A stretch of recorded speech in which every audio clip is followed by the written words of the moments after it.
to you. My name's Dayle and this is Dayle Downloads, where I take a topic, issue or a suggestion by you and I download about it for 10 minutes or less. Today's topic is how we respond when our friends or family purchase bags primarily that we don't like that much. And this is one that I put out to you on Instagram to get your insights and advice, and some of it I think I'll take and some of it I'll probably leave. Please see the funny side of this. It was taken in good fun. Certainly I will navigate through those and tell you at the end what I think are my top tips for kind of navigating those conversations when you're not really feeling it, but you can tell that they're really super happy. I won't name the people who've left these suggestions because again, they were left in good fun. So the first one that I have here is, and I guess that's something we've got to be really conscious of when we're responding to somebody's new piece, their pride and joy, is to be really conscious of our first reactions. There's a lot of things that we do that we don't even know we do. Like, you know, facial expressions or the weird noises that come out of our mouths sometimes, like, oh, right. Like, it's hard to kind of recover from that when it's already escaped. So I guess I probably would not suggest making any noises, and try to be conscious of your facial expressions for sure. This one, replace those friends if you want to go nuclear and say, we have different priorities in life. You don't fit my style mantra, you can't sit with us. Look, I don't recommend doing that. It is quite funny, particularly if you're familiar with the movie Mean Girls. However, you know, I wouldn't be curating my friendships based on their handbag styles, because I probably wouldn't have any friends because nobody would pick me to sit with them, that's for sure. This one here, I gently give my opinion, but if they really love it, I wouldn't ruin their moment. And I think there's a big difference, and it's really important to listen between when somebody asks you, what do you think of my new bag? Versus, do you think I should buy this or I should keep this bag? Now, both of those are pretty loaded questions and could get you in quite a bit of trouble, especially if they're a person that you really care about. So if somebody says, oh, you know, look, I think I can clearly see that you love that piece, what I would get you to consider is how similar it is to the other pieces in your collection, or how are you going to style this one? I'd really love to know how you see that coming into your wardrobe and, you know, showing up in your outfits. And I think they're really good ways to kind of help the person consider their choice in a really constructive way, as opposed to just being cruel.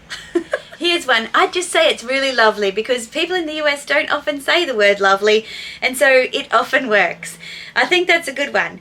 I think there's like a, on the contrary to that one, if you go, oh, if you love it, that's all that matters.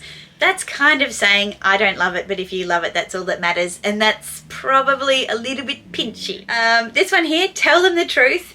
Again, if they're asking for your opinion of their new bag, then you kind of, I think you're between a rock and a hard place. And depending on the level of trust that you have, you could always say, listen, I can see that you really love it. It's not something that I would choose for me personally, but I think you can carry it off. Good for you. Congratulations.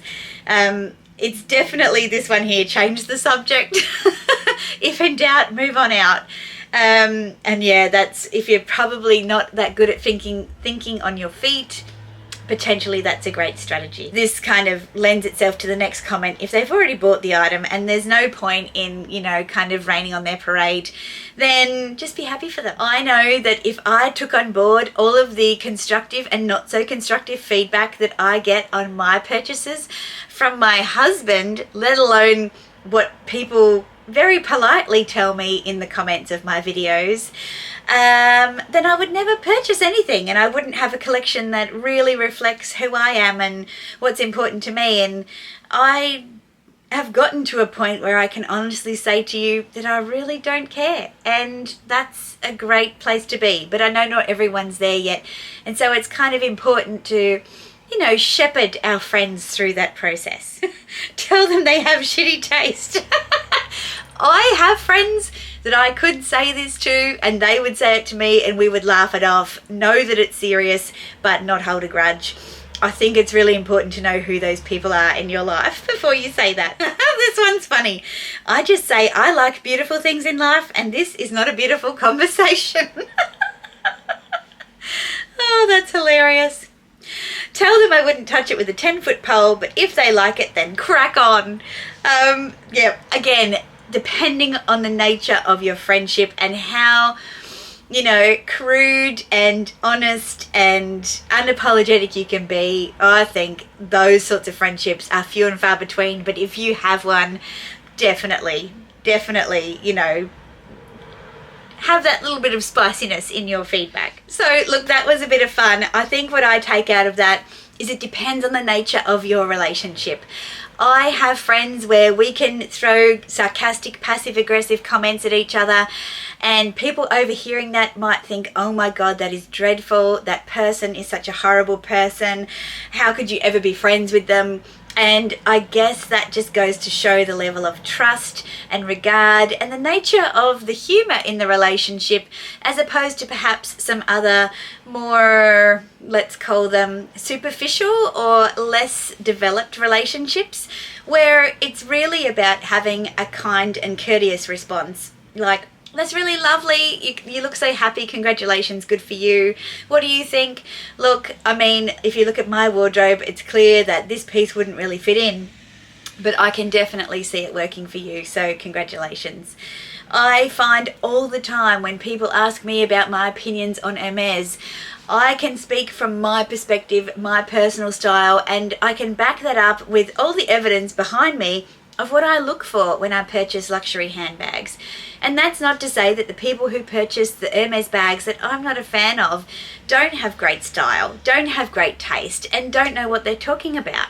They absolutely do. It's just not for me. And I feel like when I'm pressured as to why I don't like them, I can get caught between a rock and a hard place where I might come across as offensive to people who really do like them. And there's not really much I can do about that because I'm speaking about it from my own personal preferences. And I will never catfish you in terms of sitting on the fence and saying, oh, you know, you do you. This is my platform. This is my channel. And what's really important is when someone asks for my opinion, my personal opinion about an inanimate object or a brand, that I will share that with you. I will not couch that in, you know, disclaimers. I just don't think that that's fair, and that's certainly not why I have a YouTube channel. So I'd love to know, how would you deal with that conversation, particularly when you feel like you have a pretty solid friendship and you're not quite sure how you might give that kind of feedback or your real opinion. I would love to know in the comments down below. Give this video a like if you've enjoyed it and subscribe to my channel. I'd love to see you back for more. I put out long format videos on Wednesdays and Sundays, and I'd be open to your suggestions about topics for Dayle download sessions. Every Monday I put these ones out Australian time, so keep an eye out for them in the playlist that I have attached to the end of this video.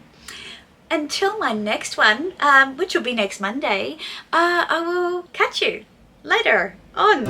Okay, bye.